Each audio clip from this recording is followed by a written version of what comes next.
You know, they always say, if you like it, then you should have put a ring on it. And I do like tech news.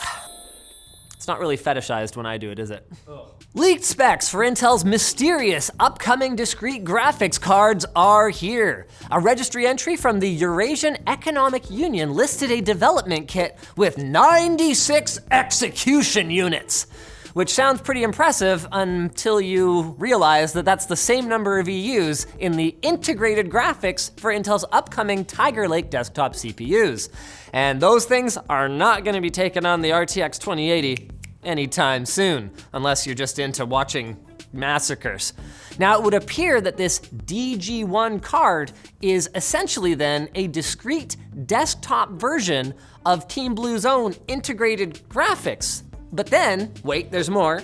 A Linux driver from back in October indicated that Intel is working on multi-GPU support, combining the horsepower of a CPU's integrated graphics with a discrete graphics card, because that worked so friggin' well when AMD did it. So maybe Intel's initial cards will be something like Optane, and they'll be like to accelerate low spec systems, and that'll be good, maybe? I don't know, I'm really looking for positives here because Intel needs a win. They do. Like I'm starting to actually pity them. Notorious leaker Ice Universe, who has a pretty good track record for phone-related predictions, claims that Samsung will not be calling its next flagship the Galaxy S11. Because we live in a postmodern nihilist hellscape and numbers are just a construct, the phone might end up being called the Galaxy S20. I'm actually not sure whether this is worse or better than Microsoft skipping Windows 9 and Apple skipping the iPhone 9. Like, it almost makes more sense to skip 10 than to skip 1, I guess. I don't know, nothing means anything. One silver lining here though may be the introduction of a new Pro version of the Galaxy Buds to combat Apple's AirPods Pro. I mean, we love the Galaxy Buds, but they had a few shortcomings. Samsung just needs to add some active noise cancellation, make them cheaper, and I'd be into it, as long as they come with the phone for free. And a Chinese hacking group known as APT20 has apparently managed to circumvent two-factor authentication in attacks on industrial and government facilities. SMS message-based two-factor systems have been compromised before, but this attack involved stealing an RSA Secure ID software token from a hacked system, which can then be used to generate a one-time security code. Now, normally, such tokens require a physical piece of hardware, like a USB key, to be connected to the computer that's being logged into. But the hacking group was somehow able to bypass that restriction. Targets of the attack are reportedly located in nearly a dozen countries, including Brazil, China, France, and the US. I don't know exactly what the takeaway is here, but companies are tracking your every move, and your every attempt at security is a hilarious joke. Who needs passwords? Merry f***ing Christmas, ladies and gentlemen. Now it's time for the Buck Quacks, brought to you by Brilliant, the problem-solving based website and app with a hands-on approach. Brilliant has over 60 interactive courses in math, science, and computer science, which will help you achieve your goals in STEM and also puzzle you, surprise you, and expand your understanding of the modern world. All of Brilliant's courses have storytelling, code writing, interactive challenges, and problems to solve, and now there's new interactive content that makes solving puzzles and challenges even more fun and hands-on. Our recommendation? Check out Mathematical Fundamentals. Is it possible to drag the number of tiles so that every row and column add up to the target sum beside it? I don't know, you tell me. Head to brilliant.org/techlinked and get 20% off today. On to the Quack Bucks. Volkswagen has shown off their idea for a robot that can scuttle around parking lots charging electric cars, so owners wouldn't have to worry about parking in designated charging spots.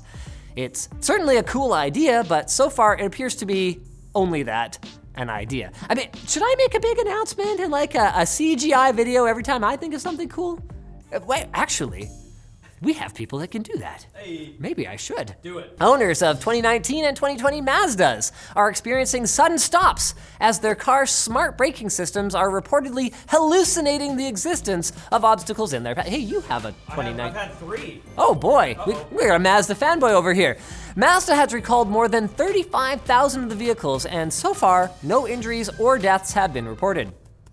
I mean, if my car's gonna have an acid trip, I'd rather imagine a fake obstacle than imagine a fake, like, freeway. So that's good. The Wall Street Journal published a report on Christmas Day alleging that Huawei received as much as $75 billion in aid from the Chinese government, adding fuel to rumors that the company is basically an extension of the Communist Party. Of course, many countries financially back homegrown tech companies, but usually the aid they receive is slightly less than a small loan of $75 billion. Huawei has basically denied any wrongdoing, and their tweet got, I don't know, it got at least 200 likes, I think. Rivian has shown off a pretty slick new feature for their electric pickup truck, the tank turn, which allows the vehicle's wheels to spin independently of each other, rotating the truck without needing to move forward or backward. And the truck's windows didn't even shatter much in the process. Your turn. Your move, Elon. And speaking of Teslas, haptic suit maker Teslasuit has unveiled a new glove that's designed for extended reality, which will not only track the position of a user's hands in VR or AR, but also provide force feedback. Okay, now we're inventing more new force powers. That was my biggest issue with that movie. Spoiler alert, there's a new force power, like in Rise of Skywalker, like every 10 minutes, they just pull a new force move out of their ass and they're like, oh, the force does this now. See, you can't do that. When you set up a universe and create a set of rules, you have to actually follow them, because if you don't follow rules, then there's never any stakes. Nothing bad can ever happen to the protagonists as long as they're gonna magically have a solution to it, and you just have to kind of sit and eat a couple pieces of popcorn and wait for it to materialize. If you think they're actually in any danger, because you know what, all the force does is allow you to like move things from a distance and maybe, you know, have some control over people's minds a little bit and predict stuff like a bit, but not that much, then there's actual stakes. Something could actually go wrong, but if you can just blow lightning up at the sky or like, you know, project your presence somewhere else or fly through space or whatever. I mean, that was the last one, but it was a problem with the whole trilogy, quite frankly, and you know, Leia's a Jedi Master now? What? Anyway, the point is, these gloves make it feel like virtual objects are actually in your hand, so you can put one on your wish list for next year if you're into being relentlessly mocked by your family while you play VR games while they're all, you know, participating in the real world. And when you know it, that's it for this episode of Techlinked, but tell you what, come back on Monday and we'll see if we can't sort out some more tech news for you. Enjoy that eggnog while it lasts, ladies and gentlemen. What'd you think of Star Wars? Oh, I thought it was great. Freaking great. Brilliant film. Changed cinema forever.